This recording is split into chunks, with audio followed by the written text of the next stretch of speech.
Olá, turma! Tudo bem com vocês?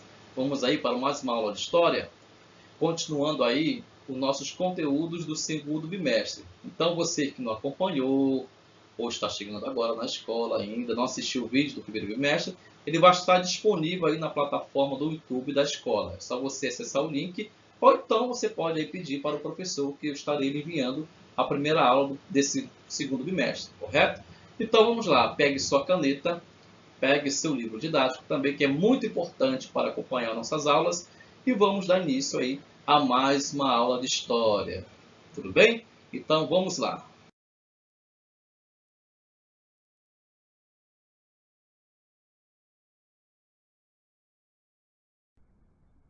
Olá, turma, tudo bem? Nós vamos aí dar continuidade ao nosso conteúdo do segundo bimestre, na qual iniciamos aí no vídeo anterior, falando dos governos totalitários, dos governos autoritários, né? E o que é isso, professor? Então, aquele que não acompanhou aí, são governos, o primeiro vídeo, são governos aí que são totalmente contra, principalmente, aquilo que nós denominamos, em termos de maior, que é a democracia. É por isso que nós temos aqui nessa imagem a democracia aí com uma faixa vermelha passando por cima, dizendo acesso negado, proibido, bloqueado, porque ela não entra em regimes como estes, totalitaristas, regimes autoritários, que querem resolver tudo de uma maneira diferente. Ah, mas de que maneira? À base da força, à base da guerra, à base da ofensa, ou seja, não à base mais do diálogo, da diplomacia, mas sim com discursos que muitas vezes uma grande massa quer ouvir, mas que são, como eu falei no vídeo anterior, são discursos totalmente vazios. São discursos que incitam muitas vezes a própria violência, a indiferença, e isso torna uma sociedade totalmente indiferente e mais desigual do que ela muitas vezes já se encontra. Então, esses regimes são totalmente, por diversas vezes, extremistas e seguem uma ideologia e se escamoteia por meio da sociedade em discursos até mesmo religiosos, discursos que pregam uma suposta paz, mas que por detrás tramam coisas terríveis contra a população. E as coisas boas só ficam muitas vezes para os seus familiares, para seus correligionários.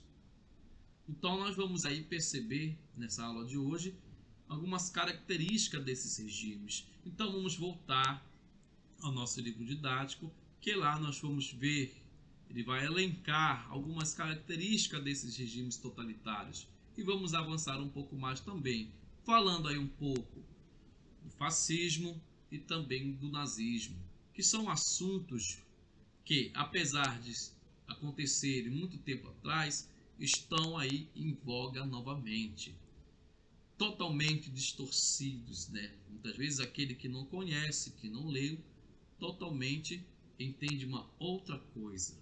Vamos lá. Os governos totalitários.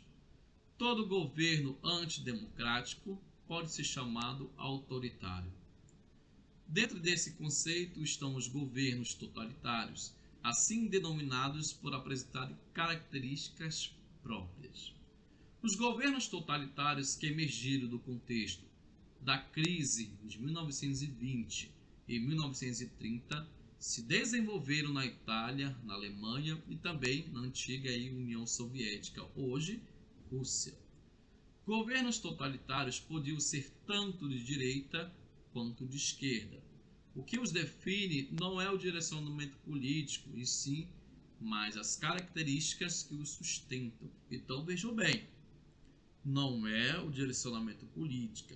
Se o regime totalitário é de esquerda ou de direita, que vai definir, dizer que ele é autoritário, mas sim os seus rumos, o seu discurso, aquilo que o sustentam, que vai dizer, que vai demonstrar que esse regime é um regime totalitário, autoritário.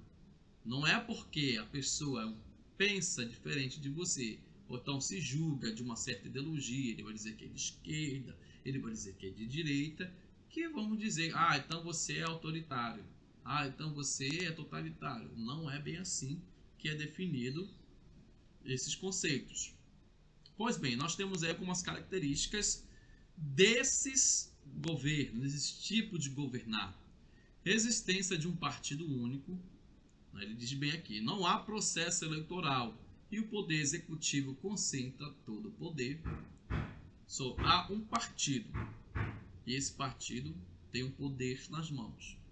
Eliminação de qualquer oposição, com empregos de extrema violência por parte do Estado. Todo aquele que está contra o governo, ele vai ter uma reviravolta por cima dele. Vai eliminar todo aquele que estiver ao seu caminho, que criticar a sua maneira de governar. Idolatria ou culto ao líder, uma vez que este garante a ordem e o sentido não só do governo, mas da própria vida da população.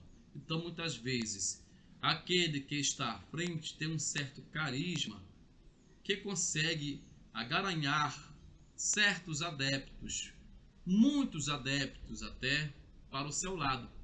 E todo o discurso deste governante, ele vai ser aplaudido por estes. Parece que estão muitas vezes enfeitiçados, ou seja, estão totalmente fora da sua própria realidade. Até mesmo certas atrocidades que acontecem não é visto, como dizer, erro do governo, não é um erro do governo, mas sim do outro que passou, ou de alguém, mas nunca daquele líder. Ou seja, uma idolatria ou culto ao líder, é ele que está à frente, é uma representação muitas vezes divina, muito parecida com a dos próprios reis. Existência de uma ideologia oficial, ou seja, de um sistema de valores e crenças criado especialmente para esse contexto. Tem uma ideologia, e essa ideologia vai dizer que você tem que fazer isso porque é para o bem da família. Você tem que fazer aquilo porque você tem que conservar esses princípios. Eles não levam em consideração, muitas vezes, as diferenças que existem no país, de uma extensa territorialidade, de extensa diversificação de culturas que há. Mas eles vão botar acima de tudo a sua própria ideologia e dizer que é dessa maneira que a população do seu país tem que se comportar. Grande mobilização das massas arregimentadas pela propaganda e pela comunicação, como explica a filósofa alemã Hannah Arendt, uma grande filósofa alemã, por sinal. Ele vai dizer que há uma grande mobilização das massas, vai começar umas certas propagandas, vai dizer que estamos no caminho certo, o estilo propaganda política, por diversas vezes. O Brasil, vou botar como exemplo o nosso país, o Brasil está no trilho certo, não se deve, o presidente é um presidente bom, está cumprindo o que falou em campanha, e muitas vezes não é isso que está acontecendo. Mas uma grande massa está do seu lado, lhe dando ganho de apoio. Mas aqui embaixo nós temos aqui esse trecho dessa filósofa que vai dizer o seguinte, e mostra a figura de um personagem muito conhecido aí na história, que é o personagem Adolf Hitler. Em sua ascensão, tanto o movimento nazista da Alemanha quanto os movimentos comunistas da Europa, depois de 1930, recrutaram seus membros dentre essa massa de pessoas aparentemente indiferente, que todos os outros partidos haviam abandonado por lhes parecerem demasiado apáticas ou estúpidas para lhe merecerem atenção. A maioria dos seus membros, portanto, consistia em elementos que nunca antes haviam participado da política. Isso permitiu a introdução de métodos inteiramente novos de propaganda política e a indiferença aos argumentos da oposição. Os movimentos até então colocados fora do sistema de partidos e rejeitados por ele puderam moldar um grupo que nunca havia sido atingido por nenhum dos partidos tradicionais. Então vejam bem, aos partidos de direitas, aos partidos de esquerda, correto, ok, há certa parte da população que são adeptos a esses dois partidos, existem, sim, existem, mas uma certa camada da população que não estão no lado A, que não estão no lado B. E é aí que esses regimes, muitas vezes, vão começar a cooptar essas pessoas que não fazem parte do lado A, nem do lado B, nem de esquerda, nem de direita, que tem outro tipo de pensamento, e vão começar a introduzir o seu pensamento. E faz o que? Começa aí crescer certos partidos que vão dar margem para partidos totalmente autoritários, totalitários. Então nós podemos ver que muitas vezes a falta de crença na política, a falta de crença, já sem esperança do que será da sociedade, faz surgir esse tipo de partido, de governos totalitários, de governos totalmente extremistas. Um exemplo desse é o próprio Partido Nazista, que nós vamos ver aí um pouco mais adiante. Então nós vamos mudar a página agora para a página número 6, na qual diz o seguinte: neste capítulo nós estudaremos governos totalitários, nós estamos falando disso, italiano e alemão, que são aí os governos históricos, podemos dizer, nazismo e fascismo. Em comum, ambos se colocavam tanto contra o liberalismo e os governos democráticos, contra o socialismo soviético. O governo totalitário italiano, conhecido como fascismo, foi o primeiro a ser construído. Então veja bem, isso é importante para você dizer: não, o nazismo era de esquerda, não, o fascismo que era. Veja só, eles não estão aí de nenhum lado, mas eles são estilo Calamar-Leão. Eles vão aí se pregar na sociedade e você nem percebe de que lado ele vai estar. Eles vão ser contra o liberalismo, que é um pouco mais para a direita, vão ser contra o socialismo, que é um pouco mais para a esquerda. Então eles não estão nem do lado B, nem do lado A. Então vamos começar aí pelo fascismo. Né? O que seria esse fascismo? O que seria esse modo de governar? Vamos lá? Aqui eu trouxe para vocês a definição do que seria o fascismo. Né? Regime político e filosófico semelhante ao imposto por Benito Mussolini na Itália em 1922. Baseia-se no despotismo, na violência, na censura, na tendência para as formas autoritárias ou ditatoriais. Então vejam bem que por essa definição a gente pode crer que não existiu apenas o fascismo, mas sim os fascismos. Nós vamos falar aqui do fascismo histórico de Benito Mussolini, mas há outros países na qual certos governantes também vão utilizar-se dessa prática. Mas professor, não parece. Sim, porque depende de como o fascismo ele foi empregado. Pode ser com violência? Pode ser com violência. Mas pode ser que ele nem seja percebido. Mas você está passando aí também por um momento de fascismo. Vamos voltar para o nosso livro didático. Durante a Grande Guerra, 1914-1918, ou seja, a Primeira Guerra Mundial, a Itália iniciou sua participação lutando do lado da Alemanha. E em 1915 passou ali para o lado da chamada Tríplice Aliança, ou Tríplice Entente, na verdade. Apesar de a Itália terminar o conflito ao lado dos países vencedores, a situação dela em 1918 era uma situação totalmente caótica. Aqui ele está mostrando o contexto na qual vai surgir esse regime fascista. As despesas com a guerra mergulharam o país em uma grande crise política e econômica. O número de desempregados aumentava a cada dia e a inflação era crescente. Cerca de 600 mil italianos haviam morrido durante o conflito. Então, aqui é um cenário perfeito para a instituição de regimes como o próprio fascismo. Então, o livro aqui, nesse primeiro parágrafo, está te mostrando como nasce o fascismo. Quais as causas? Qual o pano de fundo histórico? O pós-guerra. As economias totalmente abaladas, o país totalmente tentando se reconstruir. E por onde se reconstruir? Continuando. A esperança do governo para resolver, isso é importante, ó, marca aí. Ele diz o seguinte: a esperança do governo para resolver a crise e retomar o crescimento era o recebimento dos espólios da guerra, territórios e indenizações dos países derrotados. No entanto, a divisão das áreas coloniais entre os vencidos pouco beneficiou os italianos que, sem terem recursos para investir no país, viram a crise agravar. Veja só, na guerra nós temos aí os ditos vencedores e também aqueles que perderam. A Itália é um desses ditos vencedores, mas que receberam como espólios da guerra ou recompensa da guerra uma pequena parte que mal dava para recomeçar aí de novo a reconstrução da sua economia, a reconstrução do seu país. Então, essa crise vai se agravar muito mais ainda, vai ficar muito mais evidente após isso. Pois bem, a fome, o desemprego e a inflação motivaram os trabalhadores a organizar greves por todo o país, acompanhadas pela pilhagem de estabelecimentos comerciais e pela ocupação de fábrica. Nós temos aí a insatisfação popular.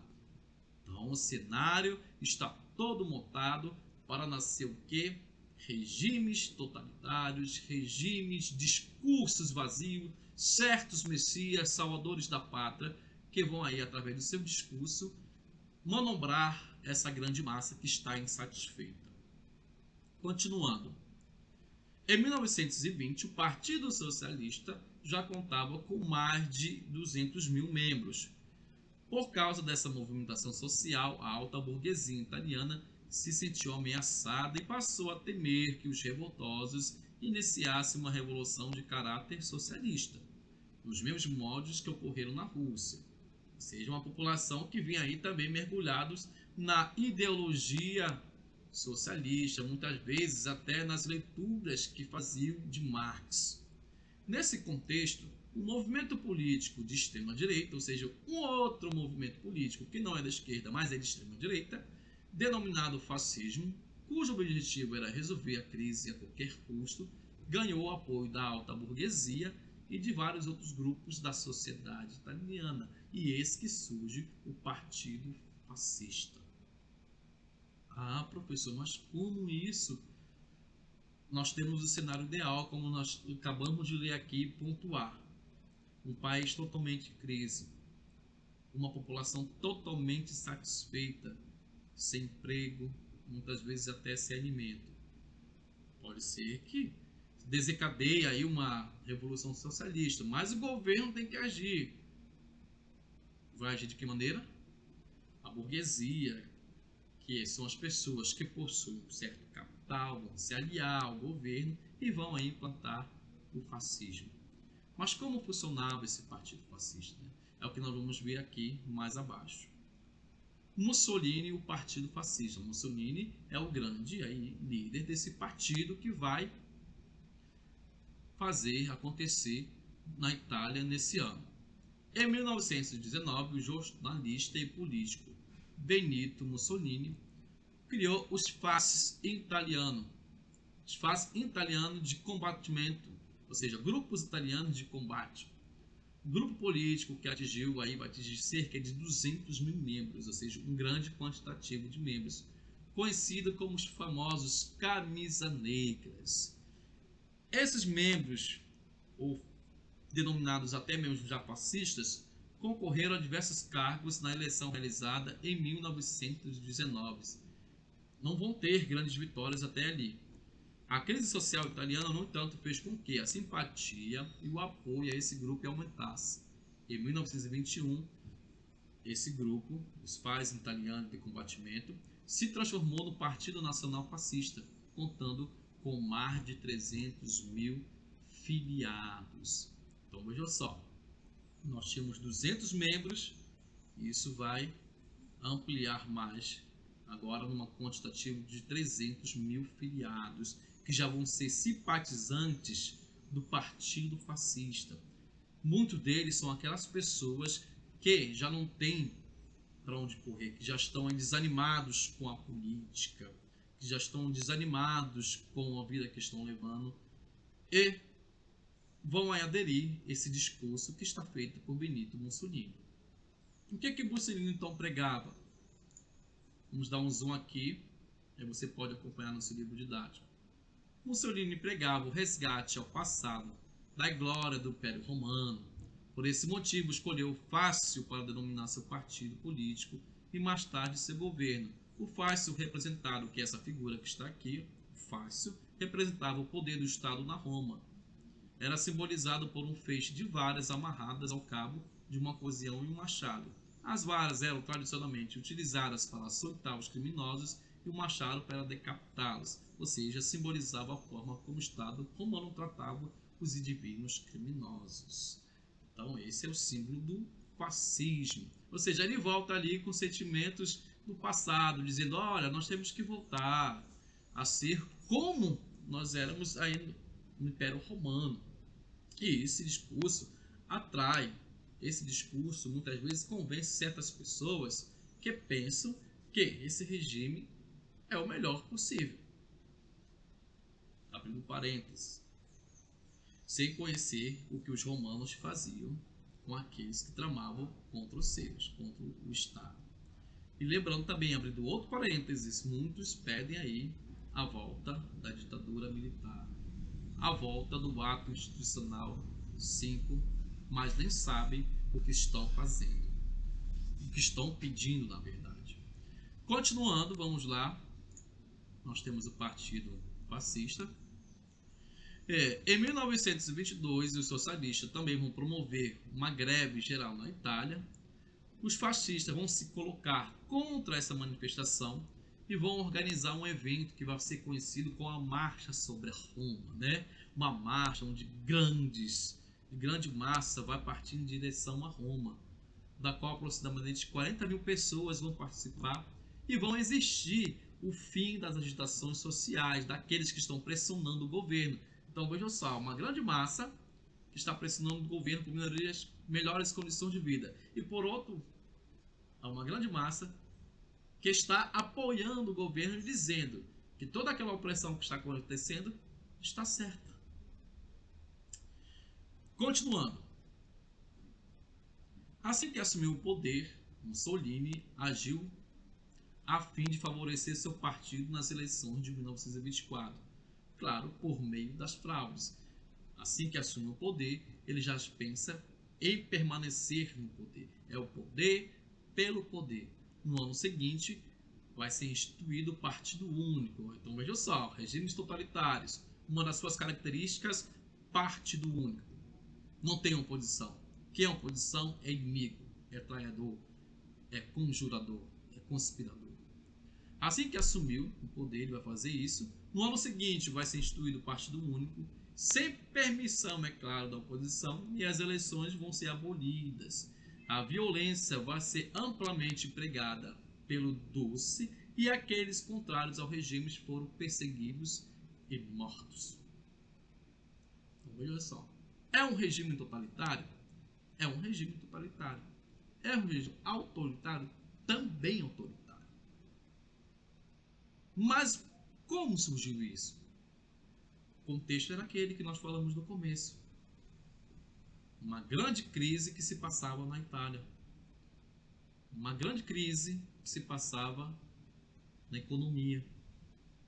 E da brecha para esses certos discursos aparecerem. Continuando. As manifestações dos trabalhadores foram rigidamente controladas pela Carta del Lavoro, ou seja, Carta do Trabalho. Esse documento regulamentava as relações trabalhistas, permitindo aí a organização de corporações que os representasse como classe. No entanto, ele proibia os trabalhadores de realizar greves ou de se colocarem contra as decisões tomadas pelo Estado. Então nós temos aí um bloqueio. Não se pode falar do Estado. Não se pode criticar o Estado. Ou você vai ter que ser silenciado. Ao mesmo tempo que o governo fascista foi marcado por um programa de recuperação econômica, caracterizado pela realização de inúmeras obras públicas a fim de diminuir o desemprego no país. Então, nós temos também o outro viés da moeda. Agem com violência, agem com censura, mas tentam segurar uma grande massa que são seus adeptos, construindo algo que também os favoreça, fazendo uma cortina de fumaça para não ver, não perceber o que eles estão tramando aí por baixo. Pois bem, nós vamos aí passar agora para a página seguinte e ver aí outro movimento também, o movimento nazista, né? O movimento nazismo, chamado nazismo. Após o final da Grande Guerra, o Império Alemão, até então monarquia, transformou-se na República de Weimar, considerada a grande causadora do conflito mundial. A Alemanha recebeu punições, isso nós já estudamos no primeiro bimestre. A Alemanha foi praticamente culpada de ter acontecido o grande conflito. Todas as suas possessões coloniais foram divididas entre França, Inglaterra, Japão e África do Sul. Os territórios da Alsácia-Lorena, ricos em minério, e as minas de carvão na região do Sário foram entregues à França, ou seja, passa por precariedades a Alemanha. Além, claro, da perda de todos esses territórios, o país ainda foi proibido de fabricar armas e munição, e poderia fabricar ali nada além do calibre 38, e teve suas forças militares totalmente limitadas. Continuando, tudo isso está sempre mostrando o contexto. É bom você fazer essa leitura para relacionar. Esse está mostrando o cenário que está se formando para também acontecer o nazismo, assim como aconteceu o fascismo. Praticamente sem meio de gerar riquezas para a reconstrução do país, o governo alemão aceitou empréstimos e investimentos estrangeiros, a maior parte vinda da onde? Dos Estados Unidos. Embora esse capital tenha contribuído para movimentar a economia alemã, a crise econômica não foi sanada e a inflação, que foi um dos maiores problemas desse período, apenas aumentava cada vez mais. E é então que em 1918 um pão custava 63 marcos. Já no final de 29 vai chegar a custar 201 bilhões de marcos. Totalmente inflacionada a moeda, totalmente desvalorizada a moeda local. Essa instabilidade econômica vai colaborar para o crescimento do número de simpatizantes do socialismo no país. Então, olha só, se vocês observaram, sempre nesse contexto aparece a figura da ideologia socialista que vai contrapor ao governo, certo? Assim como na Itália. Aqui na Alemanha, novamente, essa figura aparece de novo. A figura dos simpatizantes do socialismo no país vão começar a fazer oposição ao governo, vão começar a fazer cobranças para mudanças. Continuando, a crise econômica iniciada nos Estados Unidos em 1929 vai se espalhar pelos países capitalistas do mundo, prejudicando principalmente quem o dependia de seus empréstimos e financiamentos. Por causa disso, a crise vai se aprofundar e a economia vai entrar em certo colapso. A inflação vai aumentar ainda mais e os movimentos socialistas vão se tornar mais fortes. E esses movimentos socialistas têm na sua base trabalhadores. Então, assim como ocorreu na Itália, os grandes capitalistas, os donos de fábrica, os grandes burgueses, eles vão ali se aliar a quem? Ao governo. Porque na possibilidade de uma eclosão, de uma revolução, eles possam estar aí amparados pelo governo. Então, para evitar que isso acontecesse, eles vão apoiar os nazistas, que são representantes de uma ideologia de extrema direita, muito semelhante ao fascismo italiano. Então, quando chegarem aqui para vocês, o nazismo é de esquerda, o nazismo é de direita, ele é de extrema direita. Os partidos de direita têm uma ideologia totalmente contrária ao de extrema direita. Não é porque é direita que eles são da mesma ideologia ou falam a mesma língua. A extrema-direita tem comportamentos sombrios, comportamentos totalmente diferentes que muitas vezes prega até mesmo a direita. Bem, nós vamos parar por aqui. Na próxima aula nós vamos continuar a falar de um personagem muito interessante que é o Hitler e a sua correlação com esse partido nazista. Vou aqui passar para a nossa tarefa do dia, ok? Vamos lá. Mostrando agora a nossa tarefa do livro didático e também aí do livro de atividades. Vocês vão fazer a parte de interpretando documentos lá na página 7.